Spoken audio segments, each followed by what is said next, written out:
بالله من الشيطان الرجيم. بسم الله الرحمن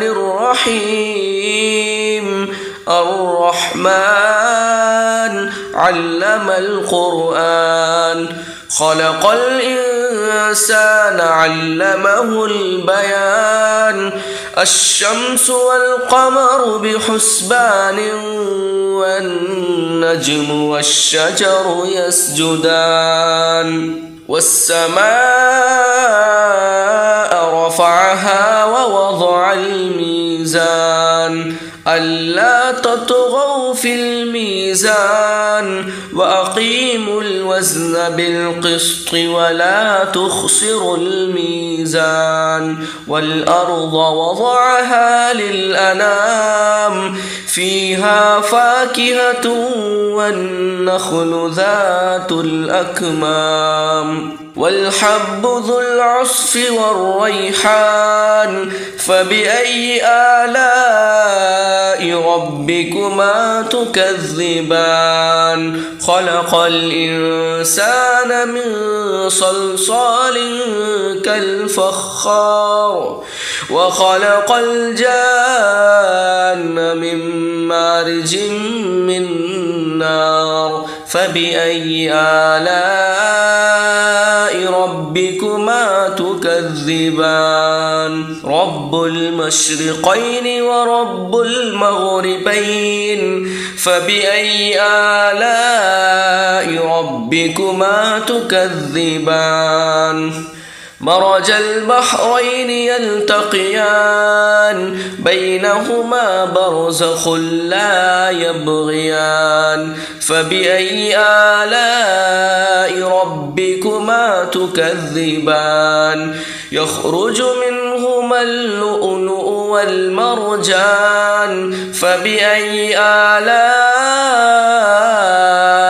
ربكما تكذبان. وله الجوار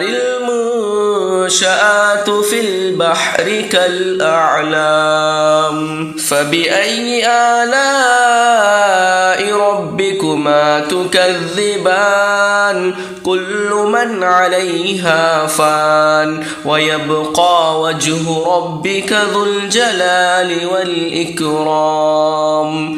فبأي آلاء ربكما تكذبان. يسأله من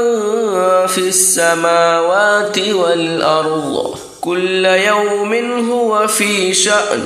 فبأي آلاء ربكما تكذبان. سنفرغ لكم أيها الثقلان. فبأي آلاء ربكما تكذبان. يا معشر الجن والإنس إن استطعتم أن تنفذوا من أقطار السماوات والأرض فانفذوا لا تنفذون إلا بسلطان. فبأي آلاء ربكما تكذبان. يرسل عليكما شواظ من نار ونحاس فلا تنتصران. فبأي آلاء ربكما تكذبان. فإذا انشقت السماء فكانت وردة كالدهان. فبأي آلاء ربكما تكذبان. فيومئذ لا يسأل عن ذنبه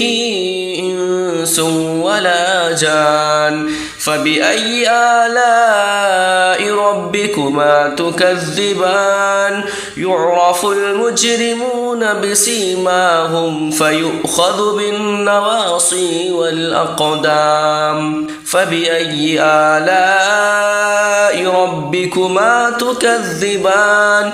هذه جهنم التي يكذب بها المجرمون يطوفون بينها وبين حميم آن فبأي آلاء ربكما تكذبان ولمن خاف مقام ربه جنتان فبأي آلاء ربكما تكذبان ذواتا أفنان فبأي آلاء ربكما تكذبان فيهما عينان تجريان فبأي آلاء ربكما تكذبان فيهما من كل فاكهة زوجان فبأي آلاء ربكما تكذبان متكئين على فرش بطائنها من استبرق وجنى الجنتين دان فبأي آلاء ربكما تكذبان فيهن قاصرات الطرف لم يطمثهن إنس قبلهم ولا جان فبأي آلاء ربكما تكذبان كأنهن الياقوت والمرجان فبأي آلاء ربكما تكذبان هل جزاء الإحسان إلا الإحسان فبأي آلاء ربكما تكذبان ومن دونهما جنتان فبأي آلاء ربكما تكذبان مدهامتان فبأي آلاء ربكما تكذبان فيهما عينان نضاختان فبأي آلاء ربكما تكذبان فيهما فاكهة ونخل ورمان فبأي آلاء ربكما تكذبان فيهن خيرات حسان فبأي آلاء ربكما تكذبان حور مقصورات في الخيام فبأي آلاء ربكما تكذبان لم يطمثهن إنس قبلهم ولا جان فبأي آلاء ربكما تكذبان متكئين على رفرف خضر وعبقري حسان فبأي آلاء ربكما تكذبان تبارك اسم ربك ذي الجلال والإكرام أعوذ بالله من الشيطان الرجيم بسم الله الرحمن الرحيم ياسين والقرآن الحكيم إنك لمن المرسلين على صراط مستقيم تنزيل العزيز الرحيم لتنذر قوما ما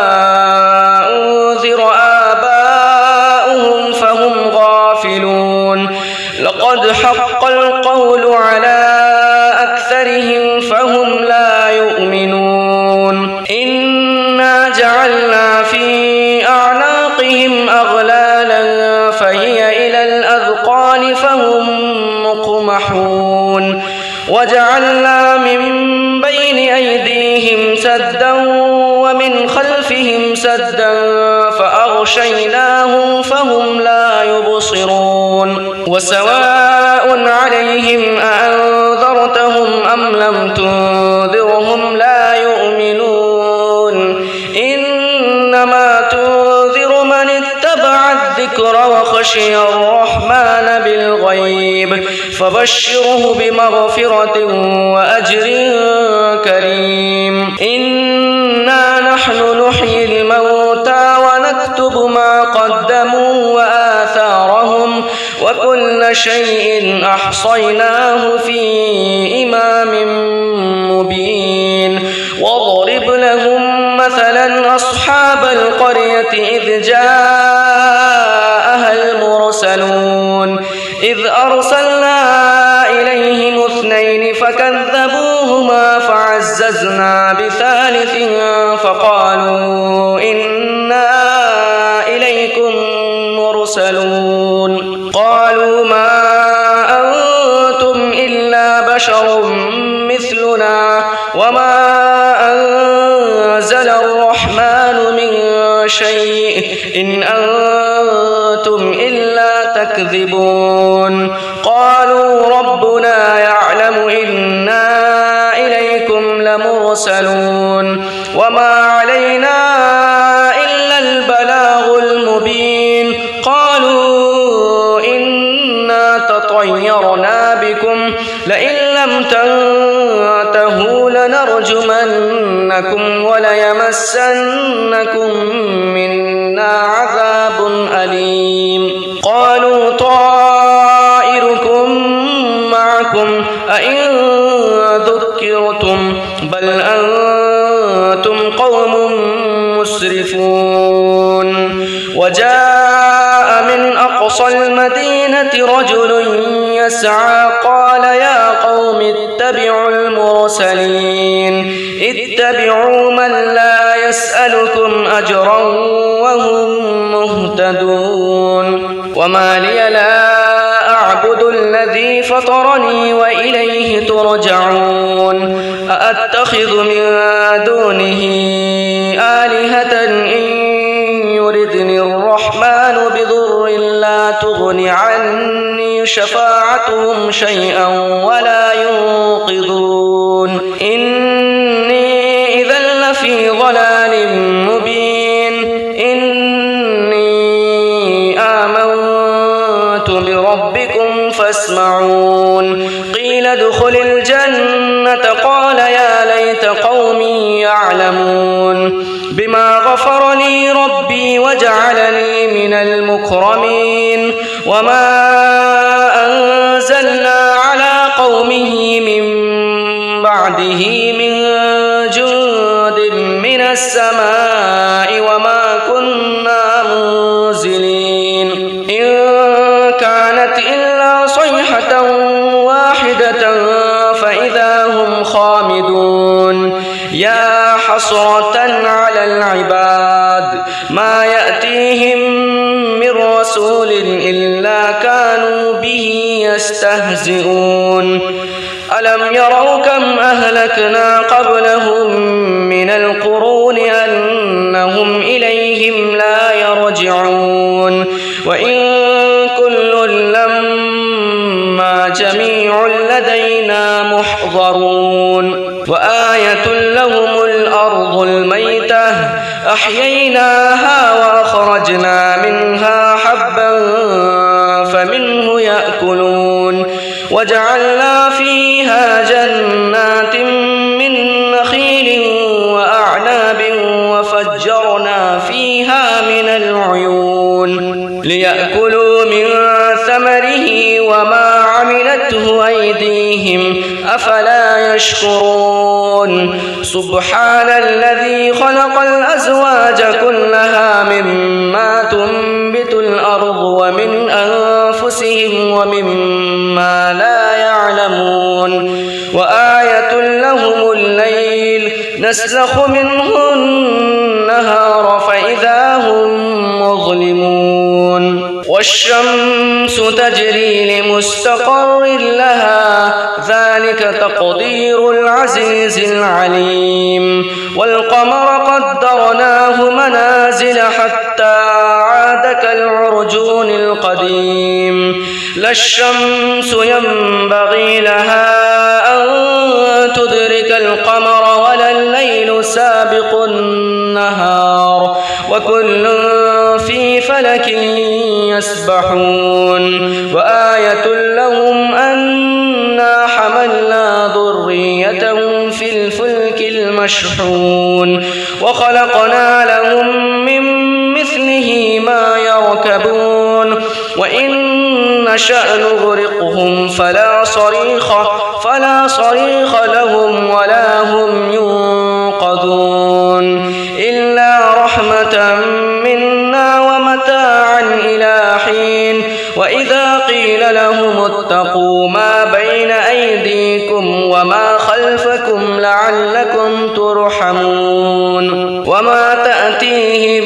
من آية من آيات ربهم إلا كانوا عنها معرضين وإذا قيل لهم أنفقوا مما رزقكم الله قال الذين كفروا للذين آمنوا أنطعم من لو يشاء الله أطعمه إن أنتم إلا في ضلال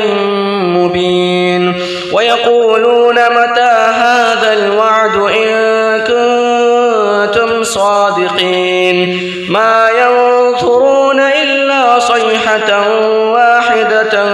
تأخذهم وهم يخصمون فلا يستطيعون توصية ولا إلى أهلهم يرجعون ونفخ في الصور فإذا هم من الأجداث إلى ربهم ينسلون قالوا يا ويلنا من بعثنا من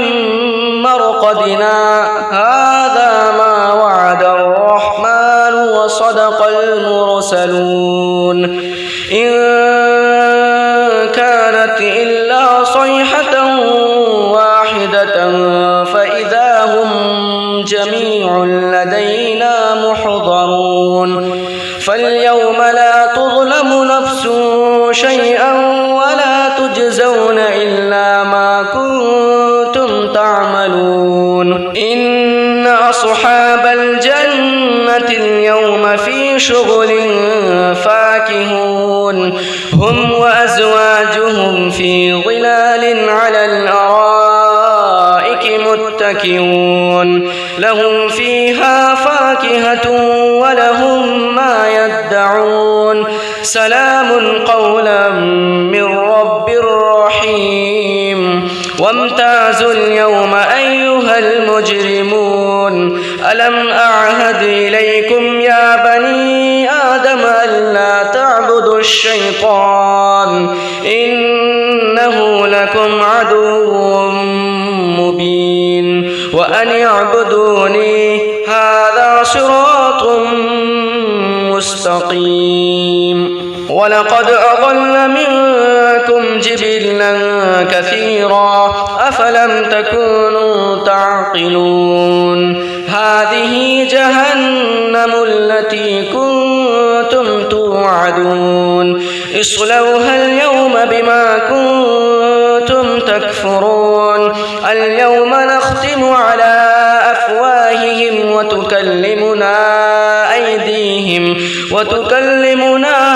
أيديهم وتشهد أرجلهم بما كانوا يكسبون ولو نشاء لطمسنا على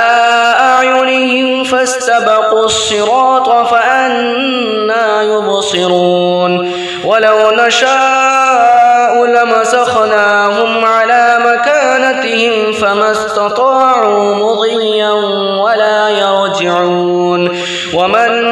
نعمره ننكسه في الخلق أفلا يعقلون وما علمناه الشعر وما ينبغي له إن هو إلا ذكر وقرآن مبين لينذر من كان حيا ويحق القول على الكافرين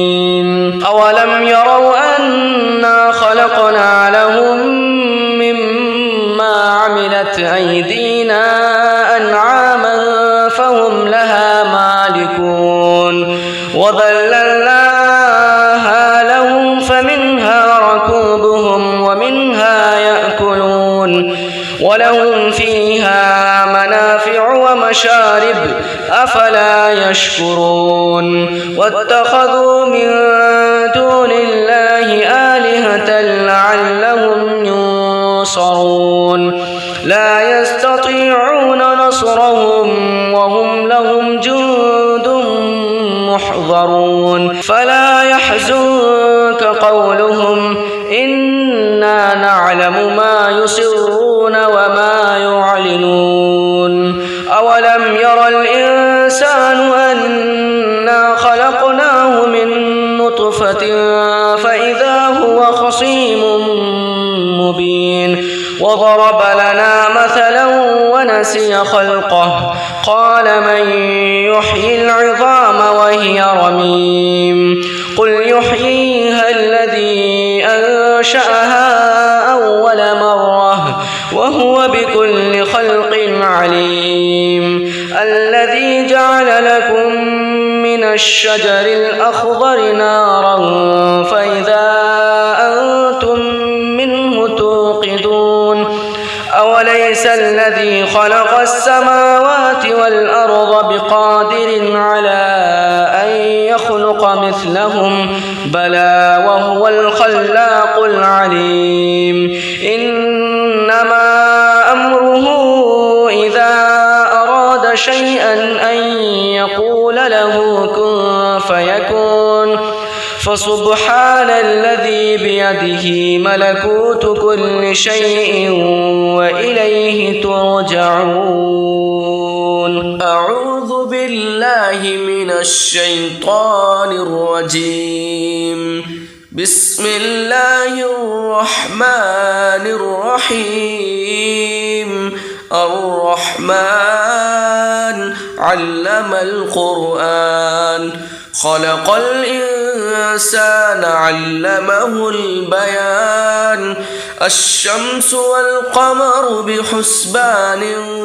والنجم والشجر يسجدان والسماء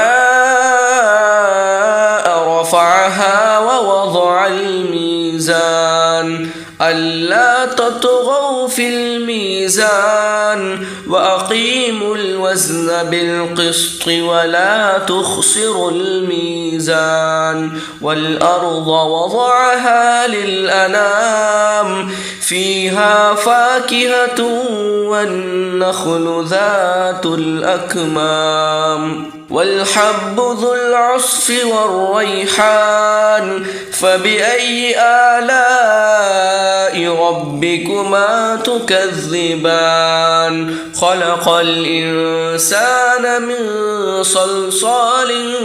كالفخار وخلق الجان من مارج من نار فبأي آلاء ربكما تكذبان رب المشرقين ورب المغربين فبأي آلاء ربكما تكذبان مرج البحرين يلتقيان بينهما برزخ لا يبغيان فبأي آلاء ربكما تكذبان يخرج منهما اللؤلؤ والمرجان فبأي آلاء ربكما تكذبان وله الجوار المنشآت والظلمات في البحر كالأعلام فبأي آلاء ربكما تكذبان كل من عليها فان ويبقى وجه ربك ذو الجلال والإكرام فبأي آلاء ربكما تكذبان يسأله من في السماوات والأرض كل يوم هو في شأن فبأي آلاء ربكما تكذبان سنفرغ لكم أيها الثقلان فبأي آلاء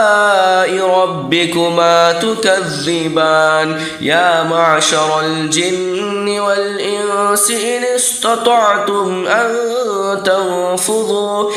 استطعتم أن تنفذوا من أقطار السماوات والأرض فانفذوا لا تنفذون إلا بسلطان فبأي آلاء ربكما تكذبان يرسل عليكما شواظ من نار ونحاس فلا تنتصران فبأي آلاء ربكما تكذبان فإذا انشقت السماء فكانت وردة كالدهان فبأي آلاء ربكما تكذبان فيومئذ لا يسأل عن ذنبه إنس ولا جان فبأي آلاء ربكما تكذبان يعرف المجرمون بسيماهم فيؤخذ بالنواصي والأقدام فبأي آلاء ربكما تكذبان هذه جهنم التي يكذب بها المجرمون يطوفون بينها وبين حميم آن فبأي آلاء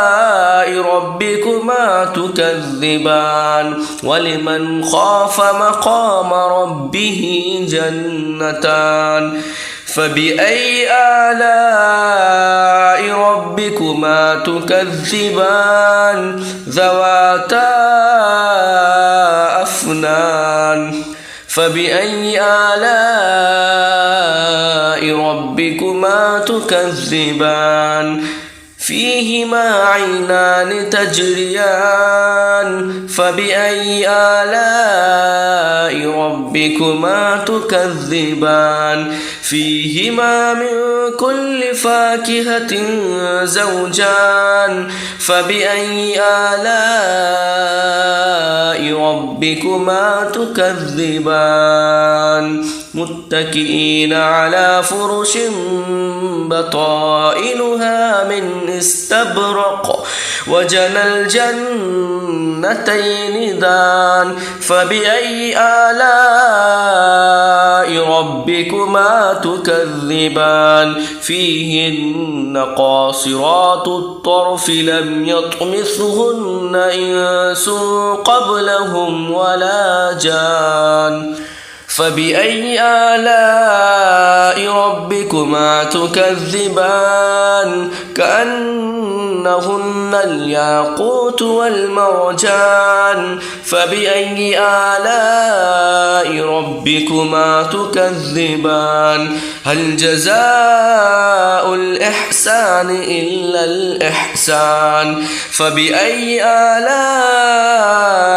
ربكما تكذبان ومن دونهما جنتان فبأي آلاء ربكما تكذبان مدهامتان فبأي آلاء ربكما تكذبان فيهما عينان نضاختان فبأي آلاء ربكما تكذبان فيهما فاكهة ونخل ورمان فبأي آلاء ربكما تكذبان فيهن خيرات حسان فبأي آلاء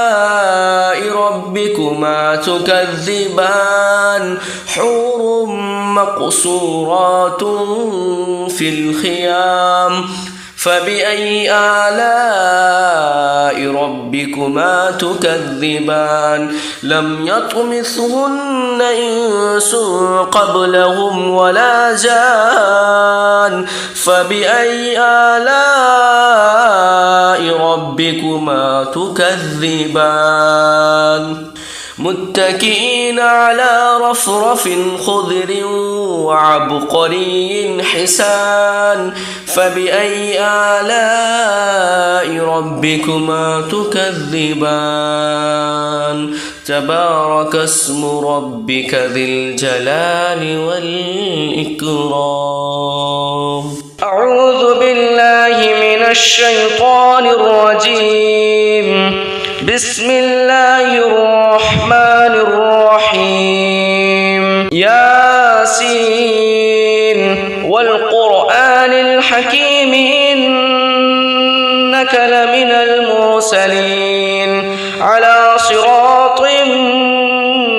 مستقيم تنزيل العزيز الرحيم لتنذر قوما ما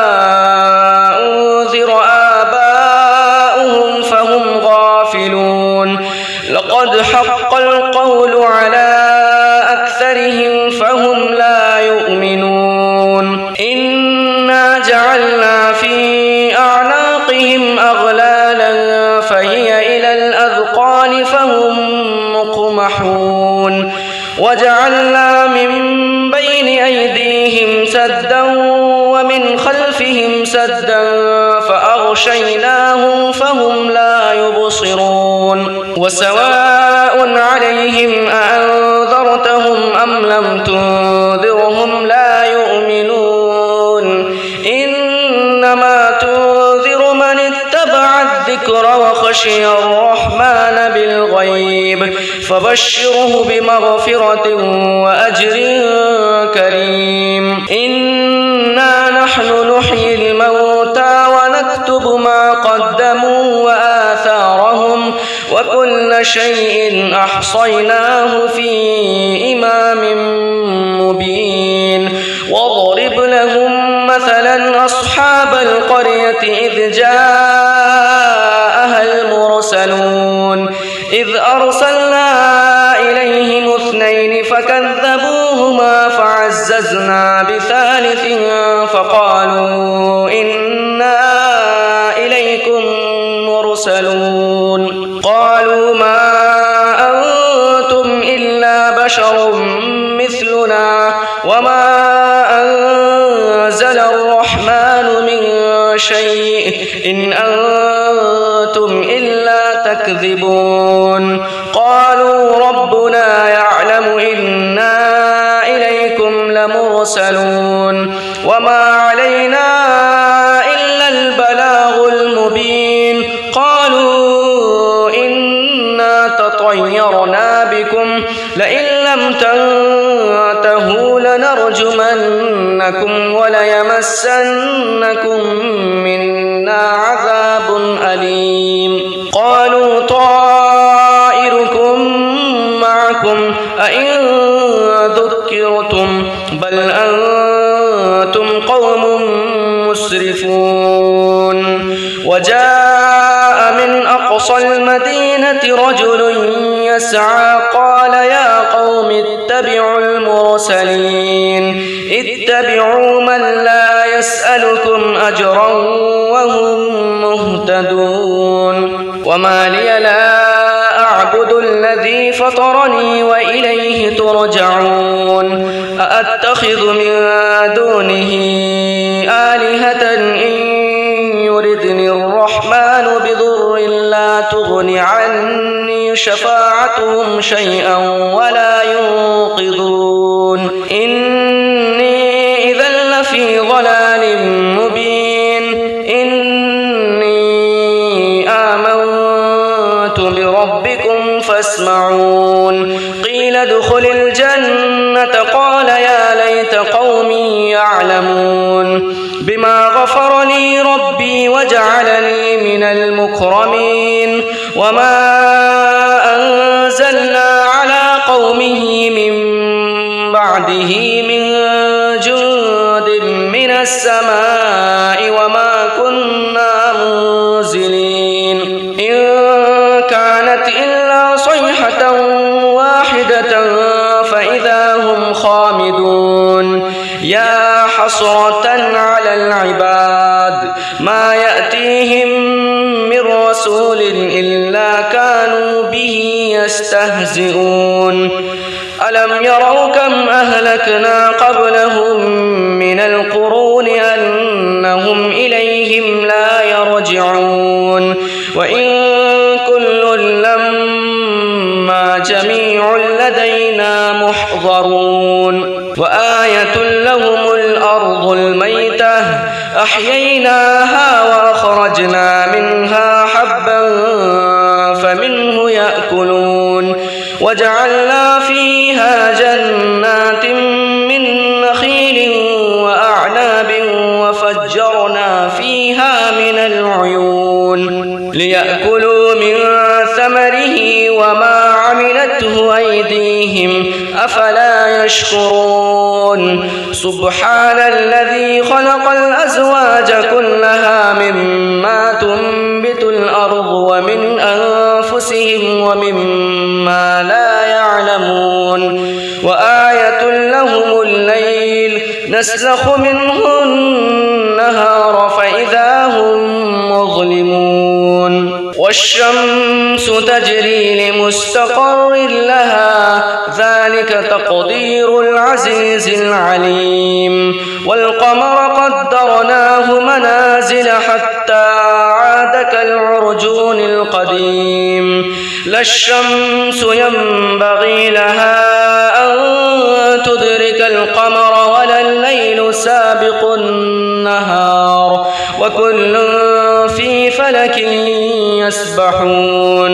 وآية لهم أنا حملنا ذريتهم في الفلك المشحون وخلقنا لهم من مثله ما يركبون وإن نشأ نغرقهم فلا صريخ لهم ولا هم ينقذون إلا رحمة منا ومتاعا إلى حين وإذا قيل لهم اتقوا ما بين أيديكم وما خلفكم لعلكم ترحمون وما تأتيهم من آية من آيات ربهم إلا كانوا عنها معرضين وإذا قيل لهم أنفقوا مما رزقكم الله قال الذين كفروا للذين آمنوا أنطعم من لو يشاء الله أطعمه إن أنتم إلا في ضلال مبين ويقولون متى هذا الوعد إن كنتم صادقين ما ينظرون إلا صيحة واحدة تأخذهم وهم يخصمون فلا يستطيعون توصية ولا إلى أهلهم يرجعون ونفخ في الصور فإذا هم من الأجداث إلى ربهم ينسلون قالوا يا ويلنا من بعثنا من مرقدنا هذا ما وعد الرحمن وصدق المرسلون إن كانت إلا صيحة واحدة فإذا هم جميع لدينا محضرون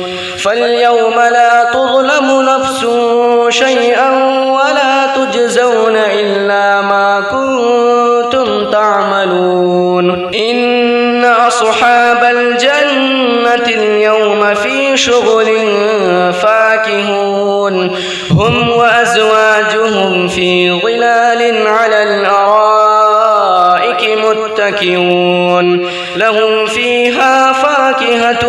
ولهم ما يدعون سلام قولا من رب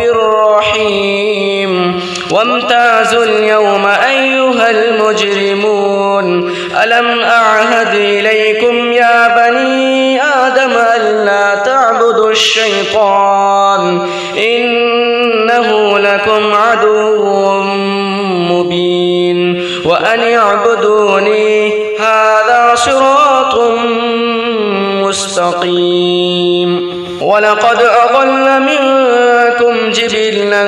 كثيرا أفلم تكونوا تعقلون هذه جهنم التي كنتم توعدون اصلوها اليوم بما كنتم تكفرون اليوم نختم على أفواههم وتكلمنا أيديهم وتشهد أرجلهم بما كانوا يكسبون ولو نشاء لطمسنا على أعينهم فاستبقوا الصراط فأنى يبصرون ولو نشاء لمسخناهم على مكانتهم فما استطاعوا مضيا ولا يرجعون ومن